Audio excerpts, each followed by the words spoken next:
NPS ಬಗ್ಗೆ ಕೂಡ ಮಾತನಾಡಿದ್ರು. ಈಗಾಗಲೇ ಕಮಿಟಿ ಫೈನಲ್ ಮೀಟಿಂಗ್ ಒಂದು ಡ್ಯೂ ಇದೆ, ಅದು ಇನ್ನೊಂದು ಮಂತ್ ಆಗ್ಬೋದು ಅಂತ ಅನ್ಕೊಂಡಿದ್ದೇವೆ. ಆ ರಿಪೋರ್ಟ್ ಬಂದ ಮೇಲೆ ಅದು ಕೂಡ ಇಂಪ್ಲಿಮೆಂಟ್ ಮಾಡುವಂತ ಬಹುದೊಡ್ಡ ಜವಾಬ್ದಾರಿ ನಮ್ಮ ಮೇಲಿದೆ. ವಿಶ್ವಾಸ ಇಡಿ, ಯಾರು ಕರೀತಾರೆ ಅಲ್ಲಿ ಇಲ್ಲಿ ಎಲ್ಲೂ ಹೋಗ್ಬೇಡಿ.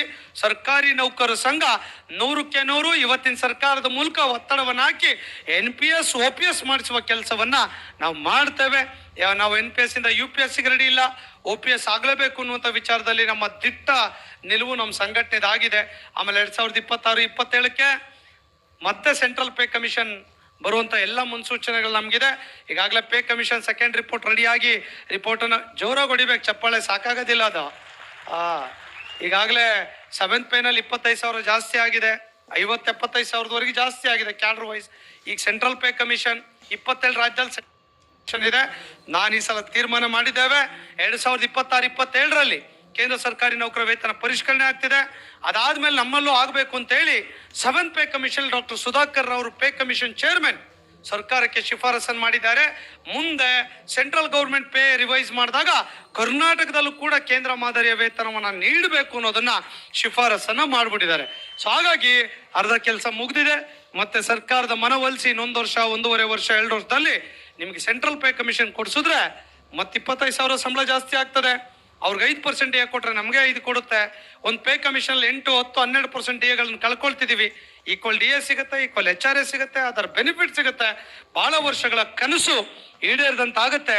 ಅದು ನಮ್ಮ ಬಹುಮುಖ್ಯವಾಗಿರುವಂತ ಬೇಡಿಕೆ ಅನ್ನುವಂಥದ್ದನ್ನ ಹೇಳ್ತಾ 100ಕ್ಕೆ 100 ಇನ್ನೊಂದು 2 ವರ್ಷದೊಳಗೆ ಸೆಂಟ್ರಲ್ ಪೇ ಕಮಿಷನ್ ಕೊಡಿಸುವಂತ ಕೆಲಸವನ್ನ ನೀವೆಲ್ಲರೂ ಕೂಡ ಸೇರಿ ಮಾಡೋಣ ಅನ್ನೋದನ್ನ ತೀರ್ಮಾನವನ್ನ ಇವತ್ತಿನ ವೇದಿಕೆಯಲ್ಲಿ ಮಾಡ್ಲಿಕ್ಕೆ ನಾನು ಬಯಸ್ತೇನೆ. ಇಷ್ಟು ಡಿಮ್ಯಾಂಡ್ ಆದ್ಮೇಲೆ ಇನ್ನ ಸಣ್ಣ ಪುಟ್ಟ ವಿಚಾರಗಳಿದೆ. ಆ ಎಲ್ಲ ವಿಚಾರಗಳ ಬಗ್ಗೆ ಶಿಕ್ಷಕರಿರ್ಬೋದು, ರೆವಿನ್ಯೂ ಇರ್ಬೋದು, ಲರ್ನಿಂಗ್ ಬೇಸ್ಡ್ ಅಸೆಸ್ಮೆಂಟ್ LBA ಬಗ್ಗೆ ಇರ್ಬೋದು, ಅದೆಲ್ಲ ಸಂಕನೂರ್ ಸರ್ ನೋಡ್ಕೊಳ್ತಾರೆ ಶಿಕ್ಷಕರ ಬಗ್ಗೆ. ಯಾಕಂದ್ರೆ ಎಲ್ಲದನ್ನು ನಾವೇ ನೋಡ್ಲಿಕ್ಕೆ ಆಗೋದಿಲ್ಲ. ಸೊ ಅವ್ರು ಕೂಡ ಲೀಡರ್ ಇದ್ದಾರೆ.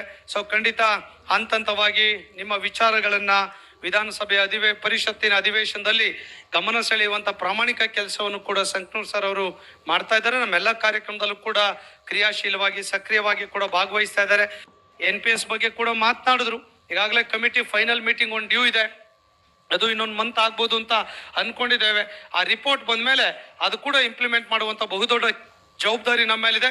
ವಿಶ್ವಾಸ ಇಡಿ, ಯಾರು ಕರೀತಾರೆ ಅಲ್ಲಿ ಇಲ್ಲಿ ಎಲ್ಲೂ ಹೋಗ್ಬೇಡಿ.